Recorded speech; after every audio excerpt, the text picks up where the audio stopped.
umugore w'umunyamerikakazi usanzwe uryamana n'abo bahuje ibitsina, akaba icyamamare kugera n'aho yahuye n'abakomeye muri Leta Zunze Ubumwe za Amerika harimo n'uwigeze kuba perezida wayo Barack Obama n'umufasha we. You seem like a wonderful romantic couple. I'm a very romantic guy. And you're about to celebrate your 20th wedding anniversary. Oh, yeah, October. Ellen DeGeneres wubatse ikigo mu Rwanda ni muntu ki?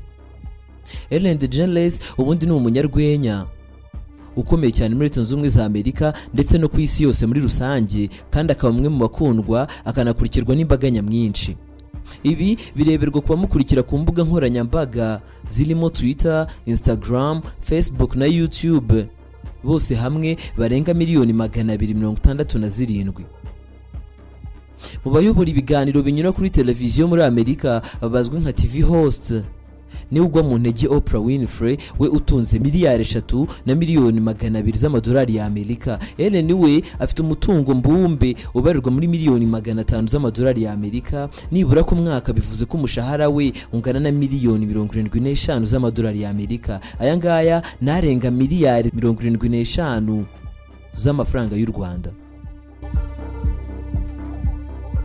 Uyu munyarwenya yavutse tariki 26 Mutarama mu 1958 avukira i Louisiana, ubu akaba afite imyaka 65 y'amavuko. Afite imyaka 16 y'amavuko ababyeyi be baratandukanye, hanyuma mama we ashaka undi mugabo witwa Salesman Roy.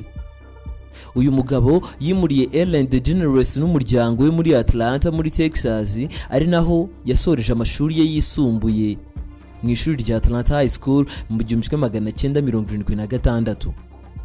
Ellen yaje kujya muri kaminuza ya New Orleans mu ishami ry'itumanaho, ariko aza kubivamo nyuma y'igihembwe kimwe cyonyine.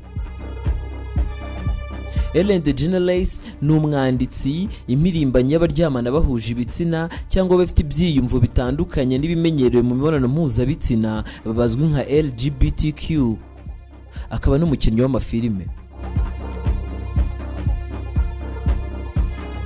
Ellen DeGeneres yamenyekanye cyane mu kiganiro cyamwitiriwe cyiswe Ellen DeGeneres Show, yatumiragamo ibyamamare bitandukanye muri Amerika ndetse n'abazwi bose muri iki gihugu. Abubaswe hafi ya bose banyuze mu kiganiro cye, uhereye kuri Barack Obama wanabaye perezida wa Leta Zunze Ubumwe za Amerika n'umufasha we Michelle Obama, Oprah Winfrey n'abandi benshi batandukanye bazwi muri Amerika. Ikiganiro cya Ellen DeGeneres cyatangijwe mu 2003 gitunganywa na Telepictures kigatambuzwa ku bitangazamakuru bya NBC Universal. Iki kiganiro yagishyizeho akadomo mu ntangiriro z'ukwezi kwa gatandatu nyuma y'imyaka 19 gikora, kikaba cyararangiriye kuri sezo yayo ya 19 na episode 3200. Ibintu by'ibanze wamenya kuri Ellen DeGeneres buriya ngo mu gukura ko yahuye n'insanganya ndetse n'ingorane zitandukanye, akaba yaraje gusambanywa n'umugabo wa nyina akiri muto cyane. DeGeneres yavukiye mu mujyi wa Myrtle ho muri Leta ya Louisiana muri Amerika. Yavutse kuri Elizabeth Jane DeGeneres na se Elliot Everett DeGeneres. Afite musaza we witwa Vince Elliot DeGeneres. Ababyeyi be batse gatanya mu mwaka w'1973 ubwo Ellen yari afite imyaka 15 gusa, ariko baza kuyibona mu mwaka wakurikiyeho. Nyuma nyina ashakanye na Roy Grusendorf, akaba umucuruzi icyo gihe, banahita bimukira muri Texas mu gihe musaza we yasigaranye na se. Ubwo Ellen yari mu kigero cy'imyaka 16 yasambagijwe n'umugabo wa nyina. Uyu Roy yasambagije Ellen DeGeneres afite imyaka 16 ubwo babanaga ngo mama we yararwaye kanseri y'ibere muri icyo gihe. Uyu munyarwenya yabishiye muri 2019 mu kiganiro cya David Letterman gica kuri Netflix yise My Next Guest Need No Introduction. I mean, I'm fine if that's No, I know. It's just, that's another thing that, I'm angry at myself because, I was too weak to stand up to, I was, 15 or 16, and my mother had breast cancer right after they got married. So she had her breast removed. And they had a very, very sexual relationship, which was also very uncomfortable for me. And he told me when she was out of town that he felt a lump in her breast and needed to feel my breast because he didn't want to upset her, but he needed to feel mine. But again, because I didn't know about bodies, I don't know that breasts are all different. And anyway, he convinced me that he needs to feel my breast. Ellen DeGeneres yagize ati yanyumvishije ko ashaka kumva amabere yanjye nuko agerageza kubikora kenshi. Ellen ubwo yavugaga ibi yashakaga kwangurira abana b'abakobwa bafashwe ku ngufu kujya bashirika ubwoba bakabivuga agendeye ku kuntu yamaze imyaka myinshi ntawe uzi ibyamubayeho. Mu kazi gatandukanye Ellen yagiye akora buriya ngo yakoze no mu kabari. DeGeneres yasoreje amashuri yisumbuye muri Atlanta High School muri Gicurasi mu 1976. Asa no kujya muri kaminuza nk'uko nabigarutseho, yagiye muri kaminuza ya New Orleans mu bijyanye n'itumanaho, ariko nyuma y'igihembwe kimwe ishuri arivamo ajya gukorana na mubyara we Laura Gillen muri sosiyete yakoraga ibijyanye n'amategeko. Ellen DeGeneres yavuye aho ajya gukora nk'uwakira abantu muri restaurant zirimo yitwa TGI Fridays. Ellen yabaye umuntu usiga amarange mu nzu, ayobora ibirori, ndetse nyuma aza no gukora mu kabari yakira abantu, ibi bizwi nka bartender. Mu bwana bwe yakunze kugaragaza impano mu gutera urwenya aho yakoraga hose.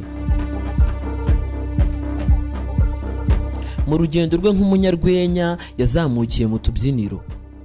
Uyu munyarwenya yatangiye uyu mwuga akora mu tubyiniro duto ndetse n'ahacururizwaga ibyayi. Yatangiye uyu mwuga mu 1978 ubwo yari afite imyaka 20. Mu 1981 ubwo yari afite imyaka 23 yari umushyushya rugamba muri Croyd's Comedy Club ho muri New Orleans muri Leta Zunze Ubumwe za Amerika n'ubundi. Muri icyo gihe yanatangiye gukora ibitaramo bizenguruka Amerika, ndetse mu 1984 atorwa nk'umunyarwenya urusha abandi bose muri Amerika muri uwo mwaka. Guhera mu 1994 Ellen yakoze ibiganiro byiswe Ellen TV series kugeza mu 1998. Ibi byacaga kuri ABC Network. Ellen DeGeneres yagaragaye muri filime zitandukanye kandi zirimo nk'iyitwa Mr. Wrong yo mu 1996, EDTV mu 1999, The Love Letter mu 1999 nayo, ndetse n'izindi nyinshi zitandukanye. Muri Gashyantare 2010 yabaye umwe mu bari bagize akanama nkemurampaka mu irushanwa rya American Idol, asimbuye Paula Abdul utari wifuje kongera amasezerano muri iri rushanwa nyuma ya sezo yaryo ya 8. Ariko Ellen DeGeneres yaje kwegura kuri uyu mwanya abinyujije ku rubuga rwa Twitter avuga ko uyu mwanya utari umukwiriye. Nigeze kubivuga ntangira iki kiganiro, ariko Ellen DeGeneres aryamana nabo bahuje igitsina. Mu 1997 DeGeneres yatangaje ko aryamana nabo bahuje igitsina. Yabivugiye mu kiganiro The Oprah Winfrey Show. Mu gitabo nyina yise Love Ellen, umubyeyi w'uyu munyarwenya yagaragaje ko yagize igihunga ubwo umukobwa we yavugaga ko aryamana nabo bahuje igitsina, ariko nyuma akaza guhinduka umwe mu bari bamushyigikiye. Mu 1997 ubwo Ellen yatangazaga ko aryamana nabo bahuje imiterere, yahise atangira gukundana n'umukinnyi wa filime Anne Hedge. Urukundo rwabo rwarangiye mu mwaka wa 2000. Kuva mu 2000 kugera muri 2004 Ellen yakundanye na Alexandra Hedison. Kuva muri 2004 DeGeneres yakundanye na Portia de Rossi, ndetse muri 2008 baza no kurushinga bakora ubukwe. Batuye ahitwa Beverly Hills muri California, ari naho bakoreye ubukwe bwabo. Mu bintu Ellen DeGeneres akunda, buranga akunda inyamaswa cyane, ni umunyamutima mwiza ukunda inyamaswa.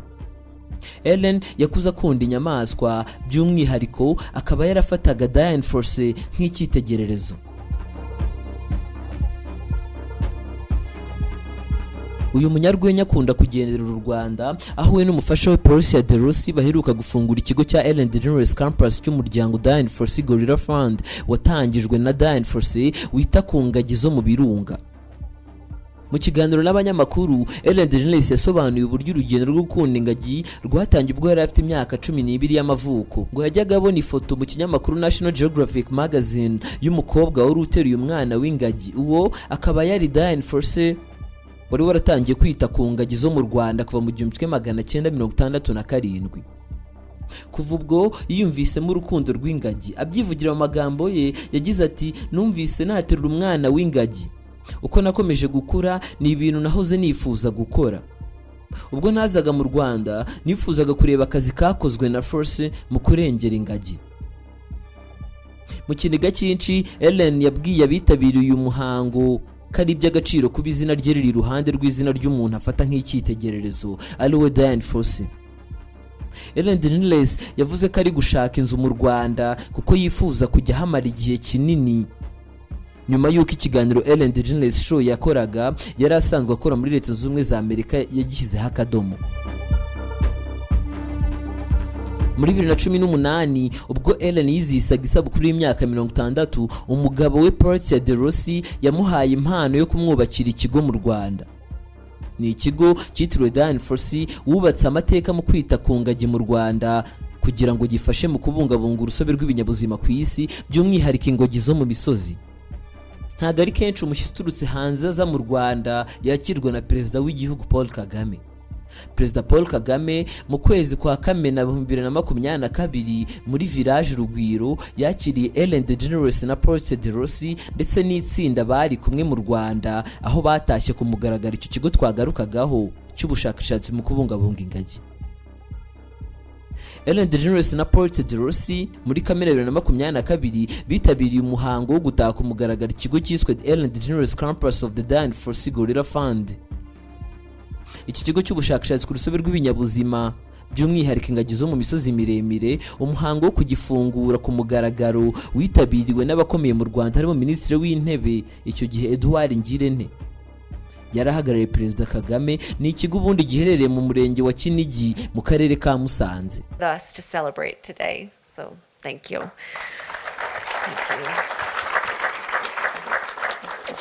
So while most people know my wife Ellen for her humor, I know her as a kind, compassionate woman who wants to help people, the environment, and of course animals.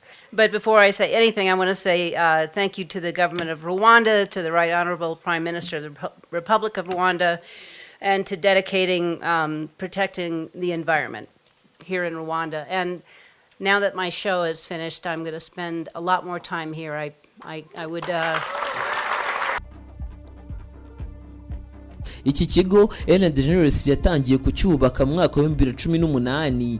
Nk'uko nabigarutseho, yagihawemo impano n'umufasha we Portia de Rossi.